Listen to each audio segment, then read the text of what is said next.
Trying to keep you guys on your toes these days. Give me 1 second here.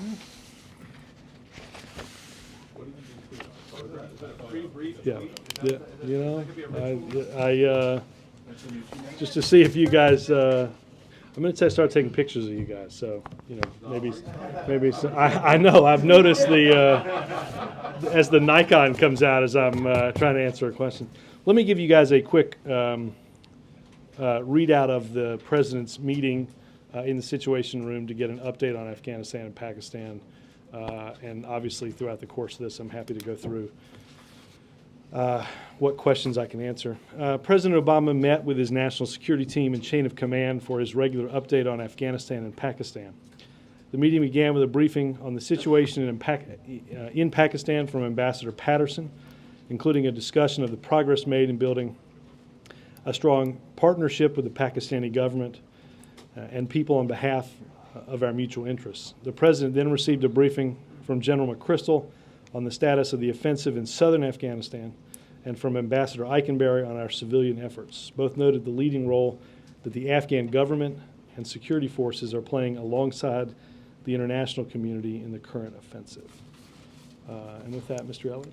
Thanks, Robert. Pakistan has confirmed it has Baradar in custody. Do you know if he's providing actionable intelligence or if he's still just negotiating on what the terms of how he would talk?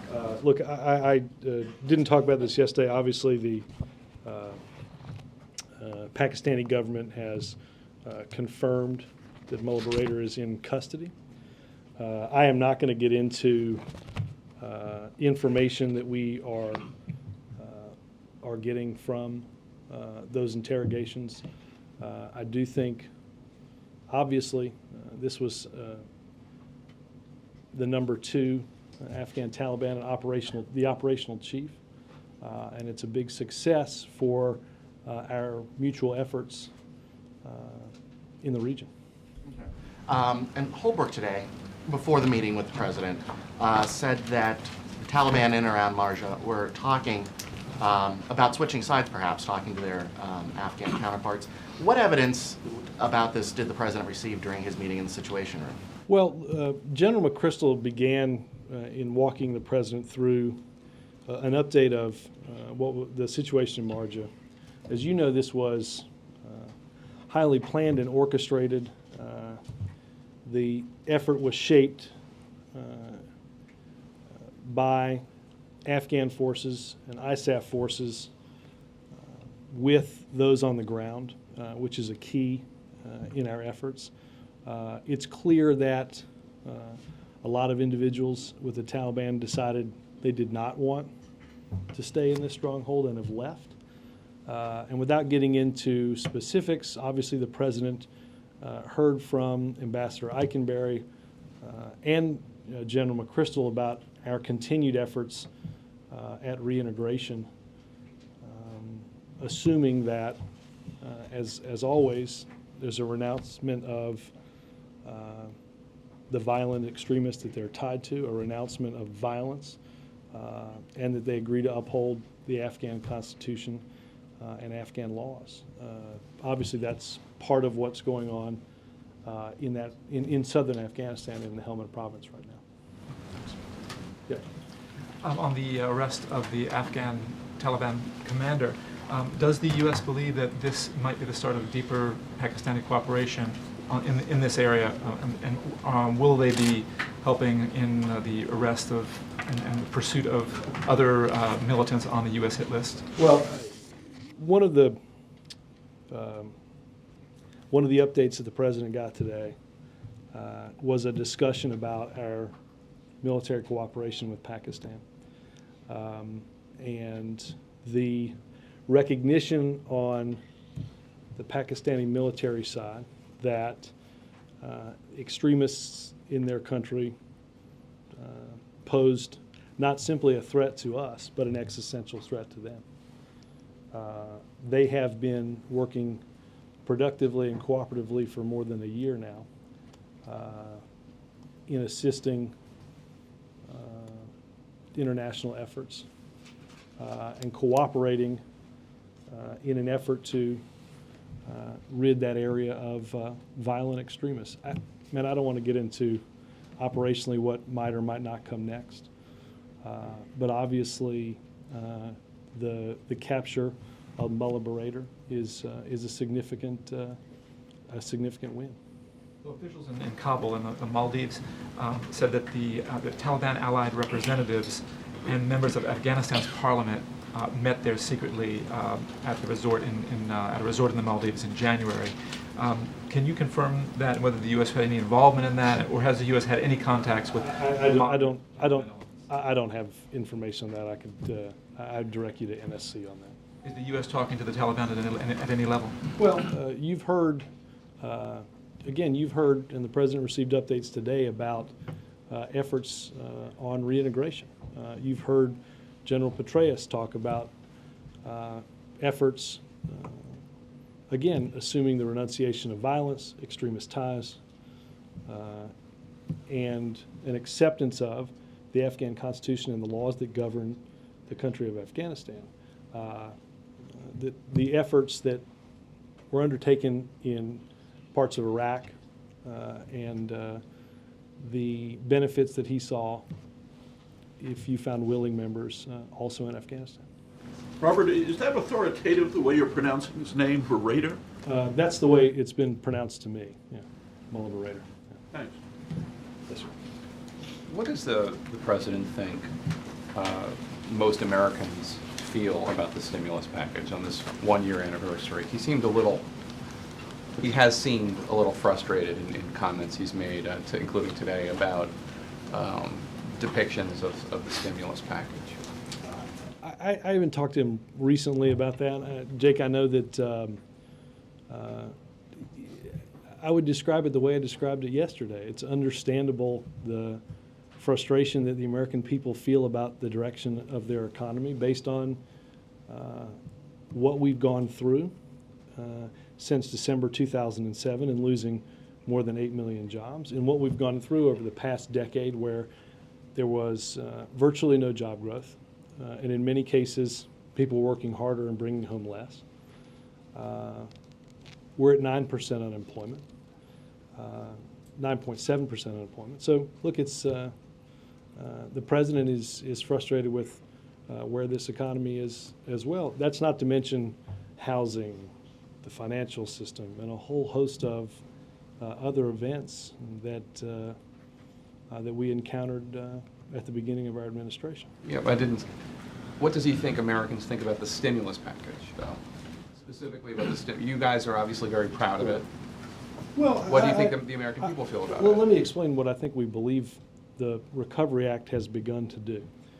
I think it is undeniable that the Recovery Act has increased and added to the economic growth that's been reported in the third quarter and the fourth quarter of 2009.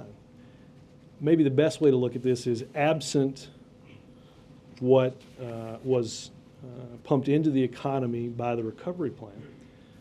Economic growth, rather than being plus 2.2% for the third quarter of 2009, which was, by the way, the first positive economic growth we'd had in a year, estimates range from negative 0.6 to negative 1.1%. So the economy is actually contracting, would have been contracting for a fifth consecutive quarter.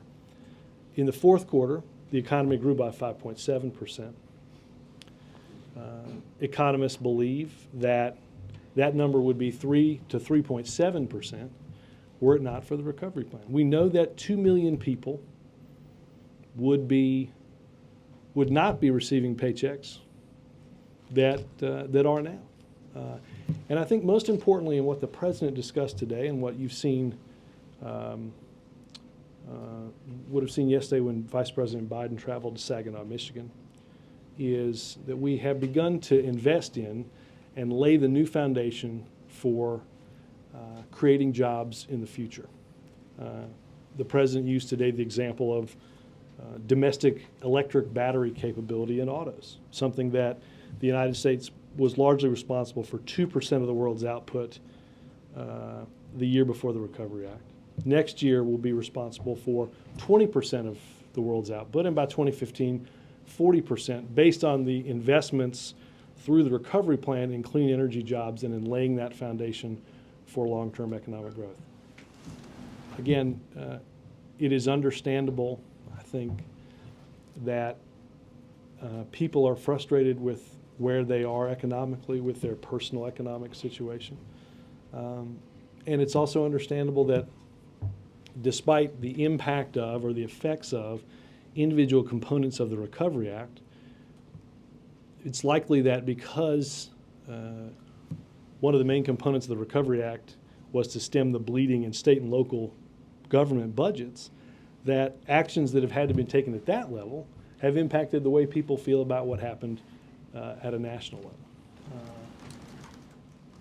All of that is an exceedingly long way. That last part, I'm afraid I don't understand. Well, for instance, if you got a tax cut at the federal level, but because of record budget shortfalls in state and local government budgets, they may have had to raise taxes, right? So your net impact may be that not only did you feel, but you got, because of shortfalls, a change in your taxes in a way that you didn't feel was positive. Chip's not here today, but Chip mentioned the poll yesterday in the CBS New York Times poll. I mean, I do think one thing, one of the numbers that stands out is if you ask the American people, how long do you think this recovery is going to take? 70% of the American people said 2 years or more. I think they get that this current recession started in December 2007. Economic anxiety probably dates back a good full 10 years. And it's going to take quite some time to dig out of that hole. The same poll shows that half the American people, almost half, 48%, think that the stimulus package will never create jobs when, I mean, it's just an empirical fact that even if they're government jobs, it's clearly created jobs. Right. Why, do you think it's just because it's almost 10% unemployment that the I think American that's a people are so huge- sour on the stimulus? I think that's a huge weight on all this. I don't think there's any doubt that, do I think when the economy does recover, that people will view the efforts to help the economy recover in a different way? Absolutely. Yes, sir. Robert, following on that, one of the criticisms Republicans keep harping on is that the president promised that the jobs that would be saved or created would be about 90% private sector. And Republicans keep pointing out that it's woefully inadequate in that department, and it's mostly been government-related jobs, public sector jobs, not private sector jobs. And it's important, obviously, to save public sector jobs as well. It's nowhere near what the president promised. How do you account for that? Well, look, I don't have the latest figures in front of me. Obviously, a big chunk of jobs that didn't result in unemployment last year, the biggest chunk was teachers, which regardless of what category you put that in, I think there are very few parents in this country that don't value a good teacher. Absolutely. The president sold it as private sector. I don't disagree on the teachers, obviously, but... So they admit that jobs have been created? Well, I don't think they'd go that far. I'll let them make their arguments, but my point is that they are saying the president sold it. It's what the president sold it as, 90% private sector. It's Well, look, nowhere- I don't have the figures in front of me. Obviously, the impact on job creation 70% of the money will be spent by the September 30th, 2010. That means we've still got money that extends through that. I don't know what the final figures would be. Look, I think what is undeniable is about 2 million people that are currently getting paychecks wouldn't be. What they would be doing is getting unemployment benefits. So, look, there'll be plenty of time for the political sparring and the back and forth. Everyone has noticed that more and more Republicans are writing letters for showing up at, as the president said, ribbon-cutting activities for these projects. So, look, I still think there's hope to win people over. Last thing is a quick follow related to the economy. Las Vegas, one of the hardest hit cities in the country in terms of unemployment, foreclosures. Some of the president's fellow Democrats, like Harry Reid, Oscar Goodman, the mayor, have been upset about the president's comments about Vegas, or others who are saying they've been taken out of context. It's sort of unfair, but Mayor Goodman has been saying he wants an apology when the president goes to the city tomorrow. How does the president view it? How is he approaching it?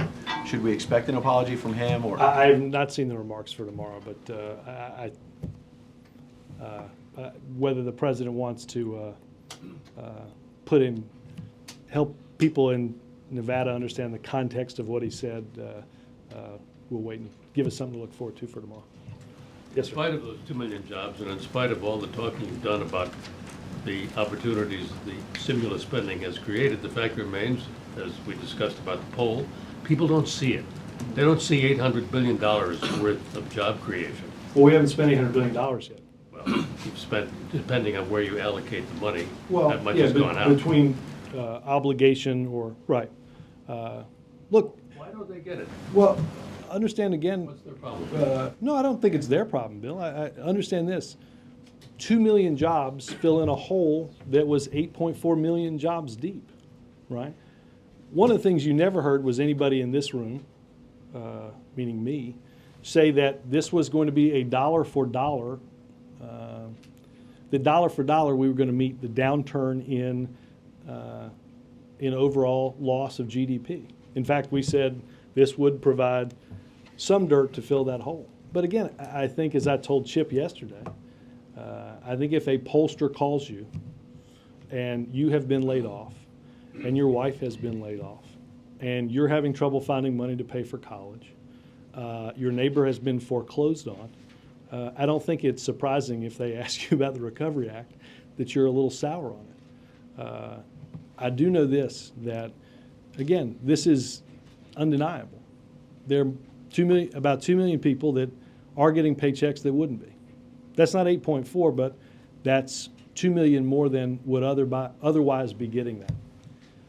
It has led to the first quarter of positive economic growth in a year, and now we've had consecutive positive quarters.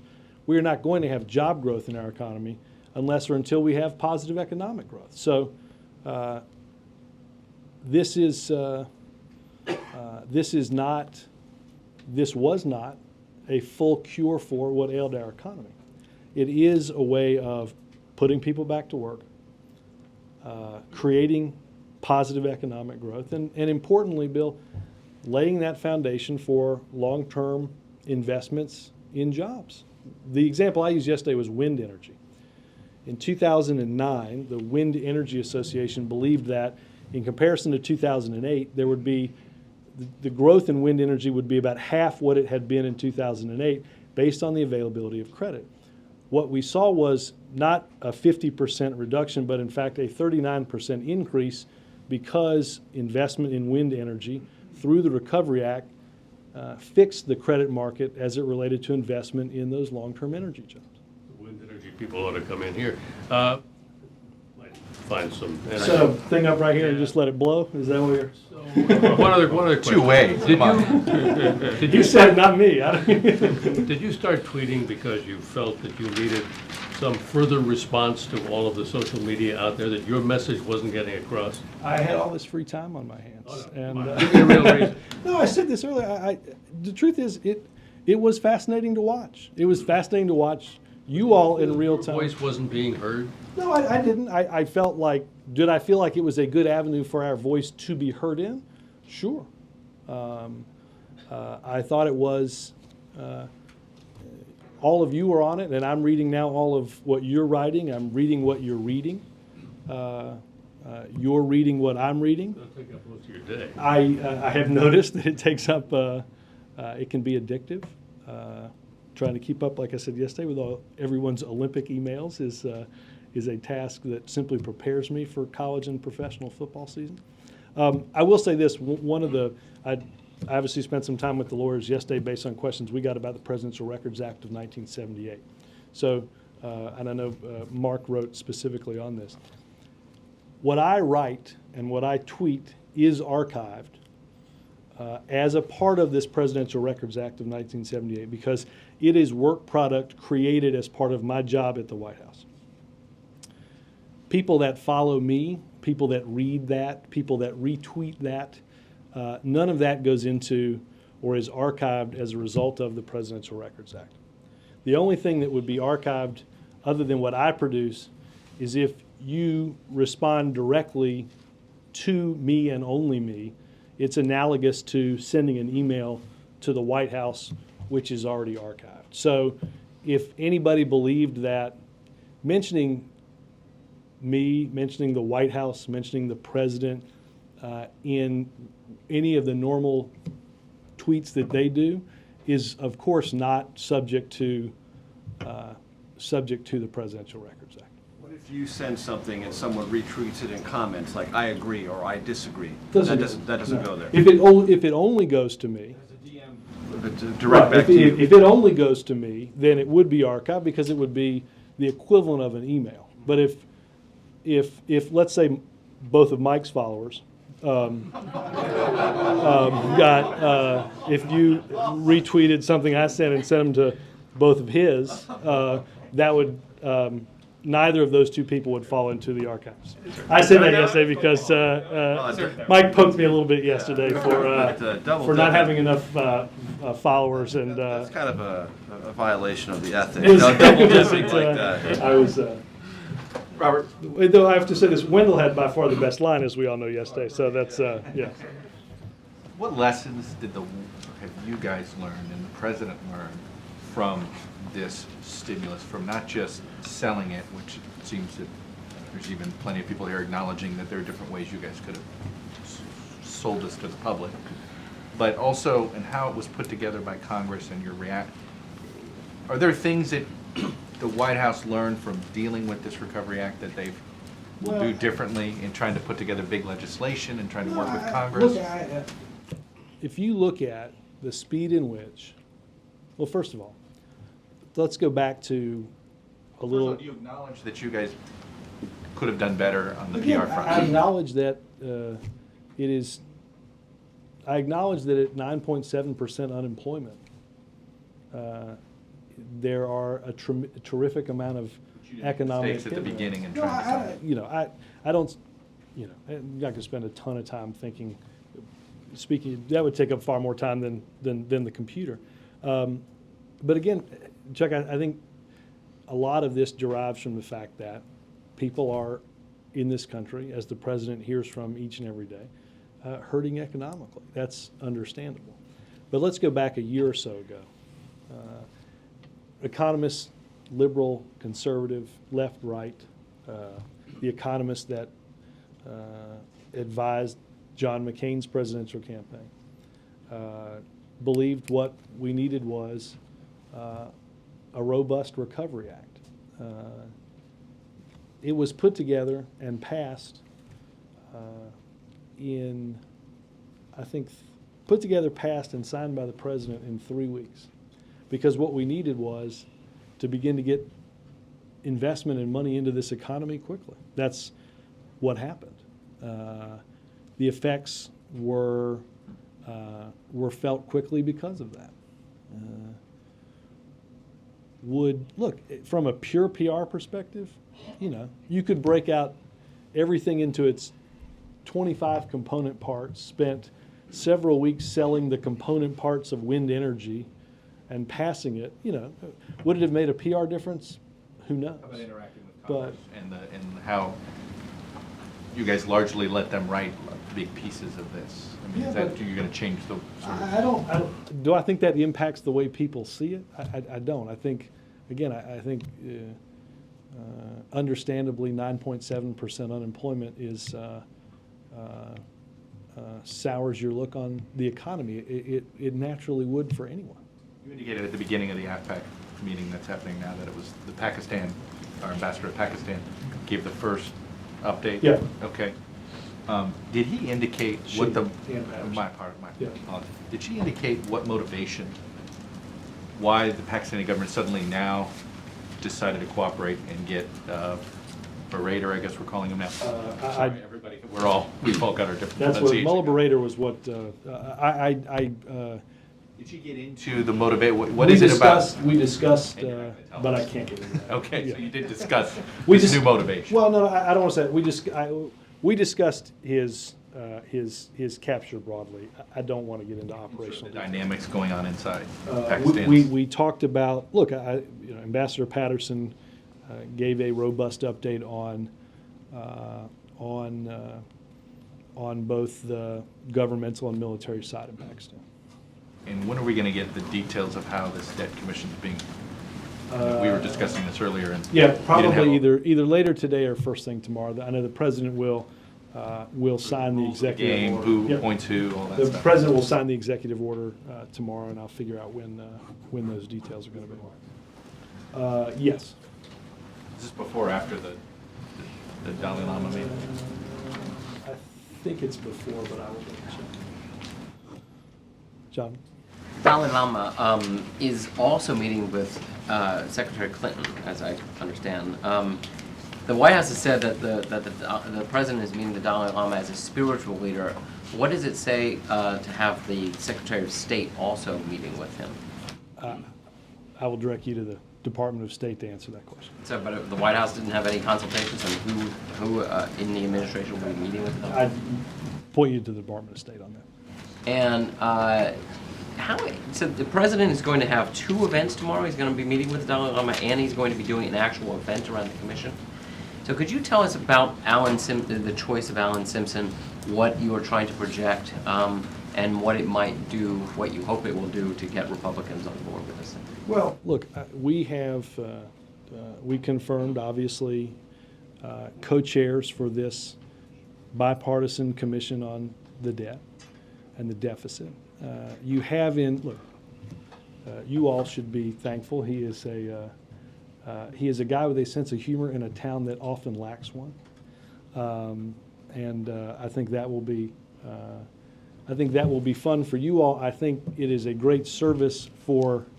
Well, you got him. He's got a No, good no, no, no. personality. Spirit. Yeah. No, I say that I think he is somebody who has dealt with many of these issues throughout his tenure in Washington in a serious way. I think having Erskine Bowles, the former chief of staff to the president, who helped negotiate a balanced budget agreement in 1997, I think having these two individuals work together demonstrates the seriousness with which the president looks at the commission and this issue. Now, Jonathan, what the Republicans decide to do is largely up to them. Senator McConnell spent a lot of time on cable television lauding the Conrad Gregg Commission until he voted against what he lauded. John Boehner was a co-sponsor of the House version of the Conrad Gregg Commission. We'll see. I think they understand the seriousness with which the president looks at this effort and attaches bipartisan leadership to, and we'll see where they go from here. Has there been any consultation today? Any progress in making Well, sure they are? I don't know what calls have been made today. I know that last week calls were made to, I believe, to Leader Boehner and Senator Senator McConnell, excuse me, to talk about this. Obviously, in the bipartisan meeting last, it all sort of blurs together. I guess it was last Tuesday. This was extensively discussed. We'll wait to see what their response is. Mark? Robert, why shouldn't the commission be seen as a device by which the president and Congress are being let off the hook from making tough decisions they were elected to make? Because what this commission will do is, in a bipartisan way, recommend to Congress tough ways in which to solve this problem. Mark, you've been around this town long enough to understand that only by working together are we going to be able to find solutions to difficult problems such as this. This is a way of creating a bipartisan vehicle for making that discussion serious. Will the president bind himself to accept the recommendations? We'll go through the makeup of and the rules governing recommendations. As you've heard, the president is not going to prejudge where the commission lands, and hopes that recommendations will be forwarded to and acted on by Congress. You could fill a library with commission's reports that have gone nowhere. You could. I think the president, though, discussed and has discussed throughout his tenure here having to get serious with our budget situation. And had hoped that a statutory commission would be set up. That, for political reasons, failed. He's taken the step of setting this up through an executive order because he's serious about making progress on this issue. Will there be any coverage of the meeting with the Dalai Lama? The meeting will happen, as you know, in the residence in the map room. There'll be an official photo released out of that. Whether the Dalai Lama goes to the stakeout or what have you is up to him. There'll be no more. It is, well, wait, the stakeout is up to Dalai Lama? Okay. He's done it before. Right. I mean, I wouldn't. No, because I Would heard that's on the table. be a little bit more than awkward to restrict the right of speech to. Andy just signed up for Twitter. Go ahead. You know, you laugh. He probably is. I think the Pope tweets. Is President ready to meet Dalai Lama, let's say if he asks for freedom or independence or more autonomy for his people? We will give you guys a readout for what they talk about tomorrow. The president keeps referring to the $787 billion stimulus, but the CBO has said it's $862 billion. Right. Why doesn't he use that number? Well, that's again an estimate based on economic circumstances that change as a result of safety net programs like COBRA and unemployment extension. What that number ends up being at the end of the bill will be determined largely at the end of the bill. The $787 billion is obviously what passed Congress. We've asked for extensions of unemployment benefits, of health care. So I don't think anybody is confused about that. Is the 862 wrong? I mean, how should we be referring to it then? By crediting the CBO. And what will be discussed at the meeting with General Odierno today? General Odierno and Ambassador Hill are both in town. The vice president, who has been deeply involved with the political situation and the upcoming elections in Iraq, and the president will meet with those two to get an update on where we are, again, as we head toward these important elections, as we transition our combat forces out of Iraq ahead of August, and then ultimately ahead of what the status of forces agreement requires next year. On the stimulus, I want to give you a chance to respond to something that Michael Steele, the RNC chairman, said this morning about the Recovery Act.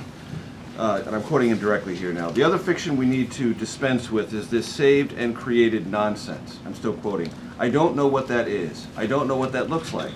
And if I can't put my fingers on it, if I can't touch it, if I can't get up at 6 o'clock in the morning and go to work there, then it's not happening. And that's the reality of a lot of people right now," unquote. Well, I can find a school that Chairman Steele can go to at 6 a.m. and put his fingers on. An elementary school teacher who, no, hold on, come on. A little bit of decorum, Corn. That he can look at as somebody who, as a result of the economic downturn, did not lose their job as a result of the recovery plan. I'm happy to find you. The president has visited businesses in Maryland that have created jobs. He should come to the White House and talk to the solar energy company executive today who's added jobs.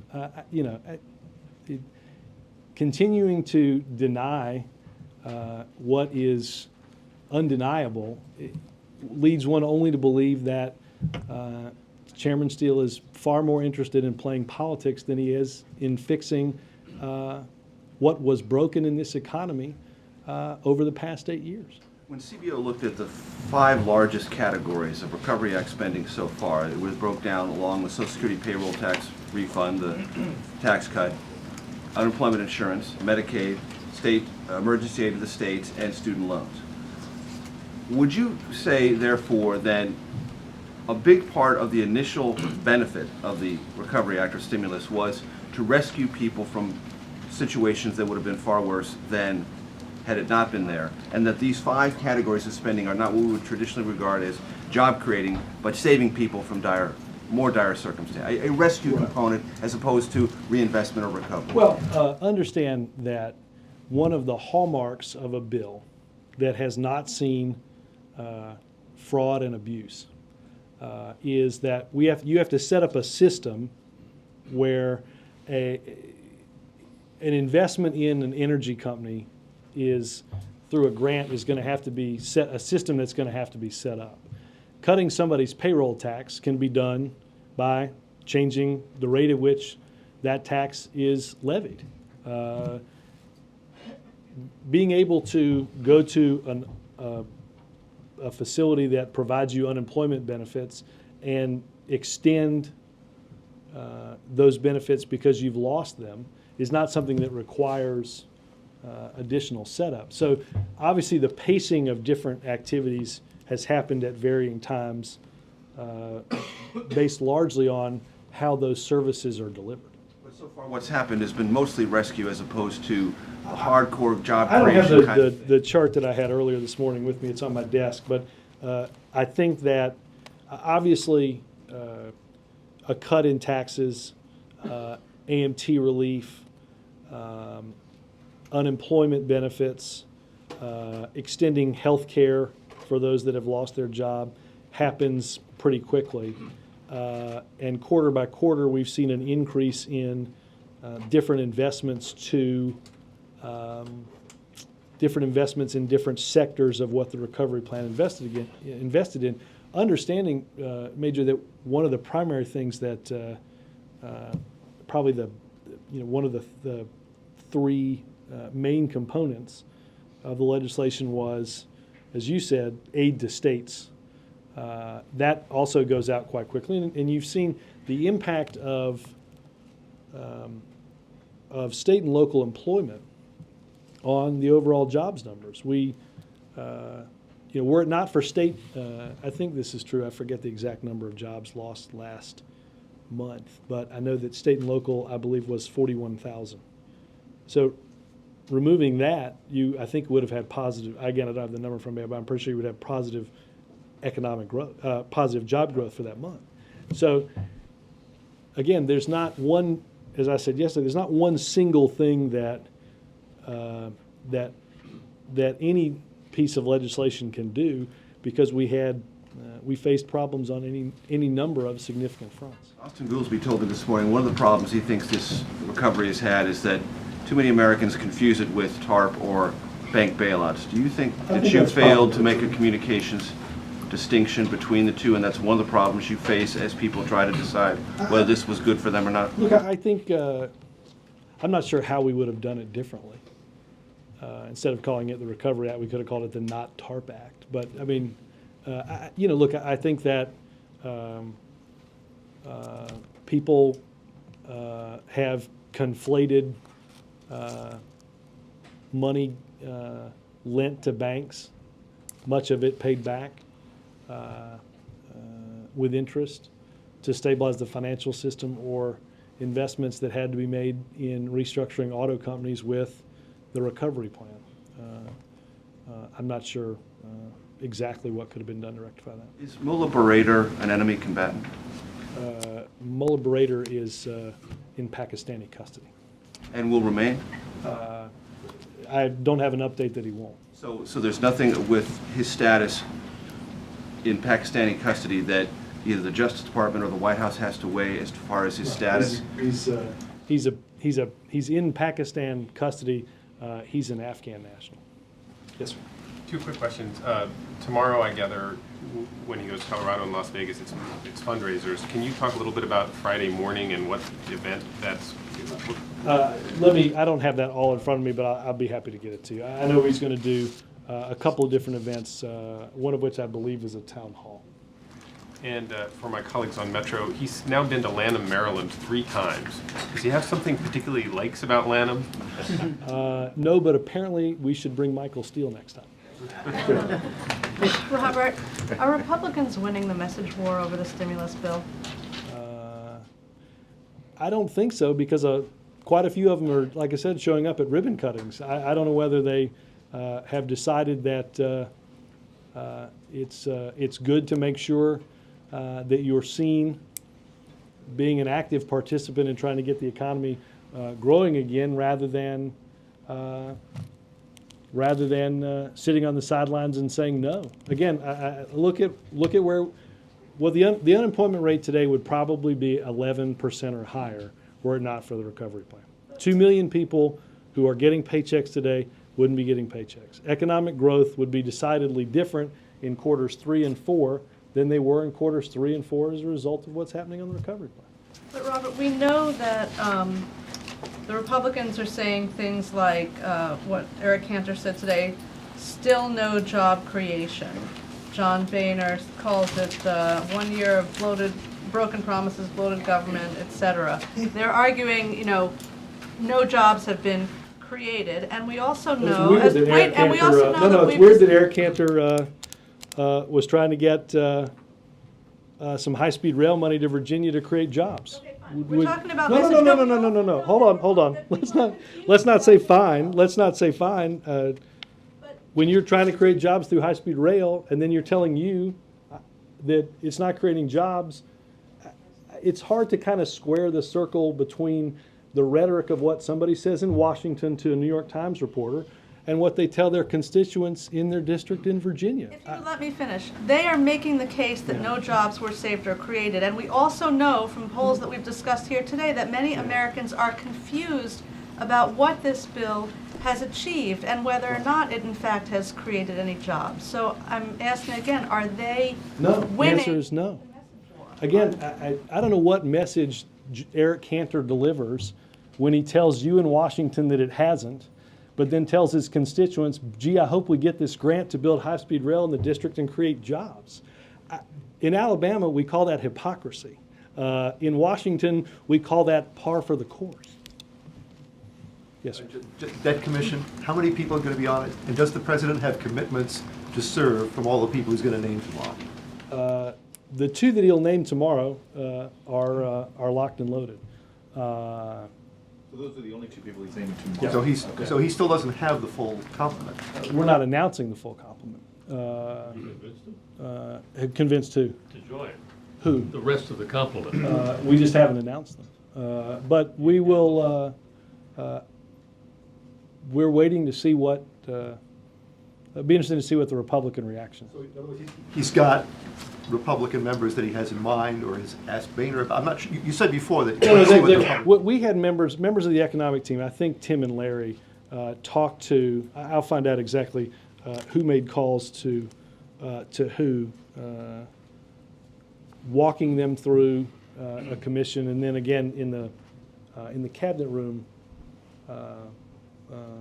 There was a discussion about the president asking Senator McConnell and Congressman Boehner directly to appoint members. I think Senator Simpson was quite eloquent on this yesterday too. So tomorrow he's going to announce. He'll announce the co-chairs, the structure of the commission, sign the executive order. But he still doesn't have names for the rest of them, and we won't announce additional names tomorrow. Meaning that they have agreed? I don't. Is the Dalai Lama one? Hans, you got to get your paperwork out. He does not have agreement for the rest of the commission that he we're not announcing additional names tomorrow. Presidential travel is expensive. Will you provide to us the breakdown when a president on a political trip like the one this week, how much the local campaigns pay for instance, a visit to Colorado? I believe the campaigns in the DNC, I don't know how that all works, but we will certainly. The See, or is it Senator There's Lee's? You right. using the Bush administration formula? I'm not in charge of reimbursements for Air Force One, so I honestly don't know the answer. Well, but to that. it's a legitimate White House issue. Would you No, be I'm able- not saying it's not legit. You just asked me, I don't know what the mileage reimbursement is, so Would you let be me able have to somebody check on that. Provide that, thank you. If the congressional Republicans don't name members of this commission, does he have a plan B? I don't want to get ahead of what I assume will be them naming members to the commission. Yes. Yeah, thanks, Robert. Yeah, I had a question, but first I wanted to get an update. You said a couple of weeks back that you had checked the timeline as to whether the president knew in advance that whether Abu Matalib had been or would be Mirandized. I did not. I don't know the answer to that. Okay. Yeah, and follow-up question is the vice president said on Meet the Press that he guaranteed that KSM would not be acquitted. Isn't part of a civilian trial presumed innocent, and does the administration believe that he is presumed innocent? The administration is in charge of presenting a case against an individual that killed 3,000 people on American soil. I not only think he'll be convicted, I think he'll be executed for his crimes. Can you make that guarantee, though? I think he's going to be executed for his crimes. Thanks. Quickly on a little more on Tibet. The Chinese have made clear they're not delighted about tomorrow's meeting, but does the administration have any sense that this meeting is going to substantively set back U.S.-China relations, or not really? I don't want to speak for the Chinese government. I think, Margaret, when the president met with President Hu and other officials in Beijing in November, he was clear that this meeting would happen. Before we announced it, we reiterated that the meeting was going to happen. And in response to questions that I've gotten on whether the meeting will still happen, we've said yes. Chinese officials have known about this, and their reaction is their reaction. Again, I think a mature relationship between two countries allows you to do things like working on non-proliferation on North Korea, or working on a response to the global economic crisis, but also have disagreement. And then quickly also, is there any sort of subject matter that is from the get-go off the table in tomorrow's meetings, or could anything be discussed? There's no pre-agreement not to discuss. I imagine anything could be discussed, and we'll provide a readout afterwards. Stephen? You said that General McChrystal briefed the President on the progress of the offensive in the South. Could you, and I noticed you didn't offer any sort of public assessment, could you possibly do that now? There's been some reports that the soldiers have been slowed up by human shields, the use of human shields, perhaps IEDs, that kind of stuff. All I'll say is that the response that we got from General McChrystal today was that the operation was going well. That he believed the operation was going well because of the time that had been taken to shape it with local authorities. That extra caution was being paid to preventing civilian casualties, and both, as I said earlier, Ambassador Eikenberry and General McChrystal lauded not just the size of this offensive, but that for the first time, Afghan national security forces were in the lead. The president, after getting the update, said to General McChrystal to tell all of the men and women that are under his command how proud he is of their efforts and how heartened we all are to see Afghans in the lead in this important offensive. Robert. But the Marines are doing the lion's share of the fighting, are they not, Robert? I mean, again, alongside I mean, the tactical and the movements that things are being, it's principally led by the U.S. Marines. And I'm not in any way minimizing the role that ISAF is playing, but they're fighting alongside Afghans at a scale not seen at any point in our involvement in Afghanistan dating back to the beginning of the war in Afghanistan. April? Robert, I want to go back to the anniversary of the stimulus package and also the issue about throwing some dirt in a hole. The Advancement Project has come out with a statement saying communities of color have been disproportionately impacted by the recession, and they say states with greater racial and ethnic diversity received less ARRA funds in 2009. I would have to look at the statistics. Some of that may have to do with the size of the state. Some of that may have to do with formula grants. I hate to just, without having seen what backs that information up. But the president has said, he's talked about this universal approach, and it's almost a rising tide lifts all boats.